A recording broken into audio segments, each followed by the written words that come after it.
Dans cette vidéo, je vais t'expliquer comment tu vas faire pour perdre 5000 euros par mois en allant à un étranger en pensant que ça va t'aider à améliorer ton anglais alors que finalement, c'est pas trop le cas.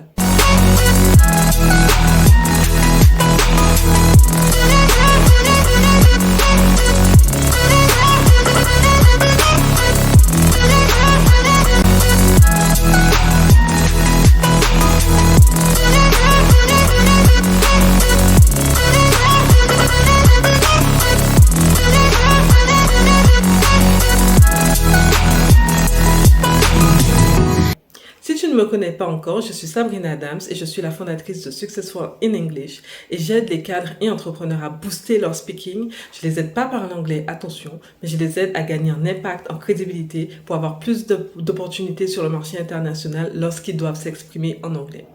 Aujourd'hui, je vais te raconter l'histoire de plusieurs personnes que j'ai accompagnées qui ont voulu partir à l'étranger pour soi-disant améliorer leur anglais, progresser dans leur speaking, peut-être être entouré de natifs, être en immersion.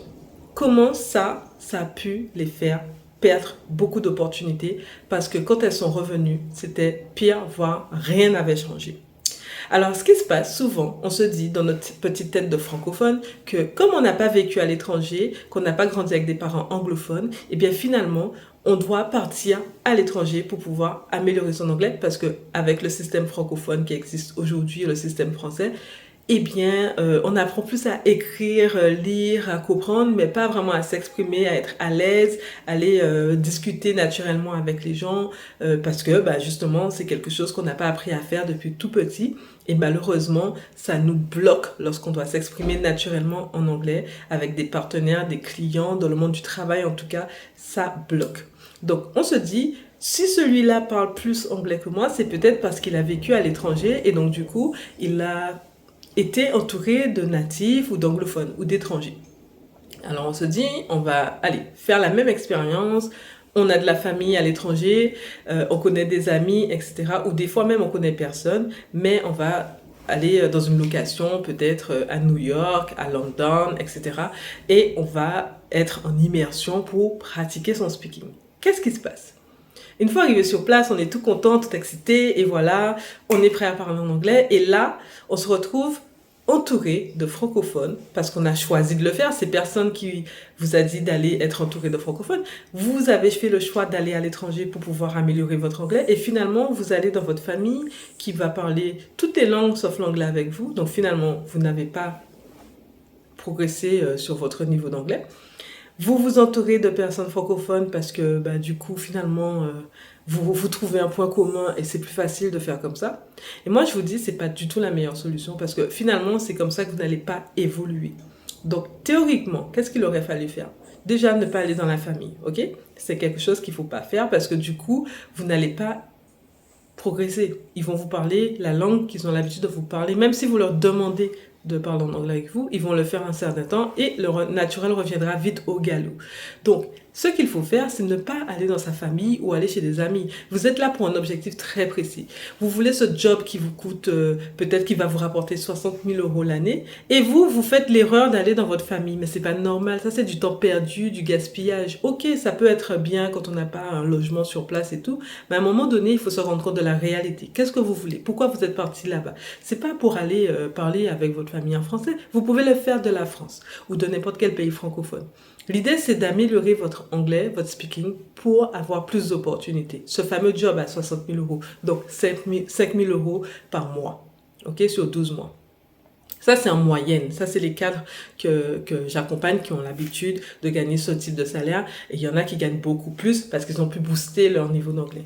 Maintenant, ce que je vais te recommander là va te servir pour la vie de tous les jours. Arrête déjà de penser que pour progresser en anglais, il faut partir à l'étranger.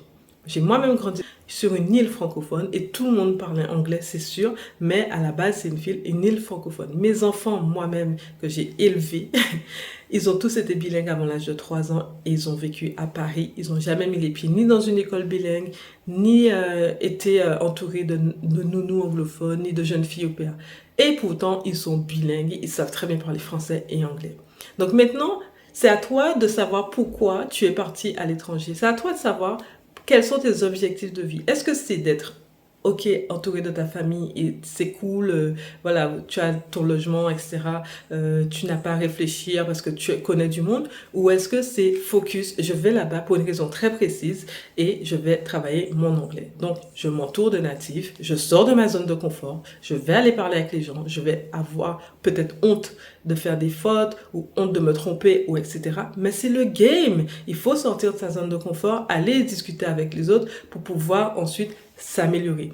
Maintenant, si tu veux aller plus loin, savoir ce qui coince, parce que tu as fait cette erreur d'aller dans ta famille ou d'être entouré de français ou de francophones lors de tes voyages à l'étranger, où tu as passé 1 an et tu as pu voir cette opportunité à 64 passer devant le nez et tu n'as plus tes fameux 5000, mais tu restes stagné dans ton salaire à 2000, peut-être moins, hein, ça dépend d'où tu pars, et que tu veux aller au-delà de ça, parce que j'ai des clients qui gagnent beaucoup plus après avoir été accompagné avec mon programme, et bien du coup, je t'invite à cliquer sur le lien ci-dessous et je vais t'expliquer step by step comment tu peux faire en moins d'un mois avec mes tips et astuces de native anglophone, d'anciennes cadres internationales.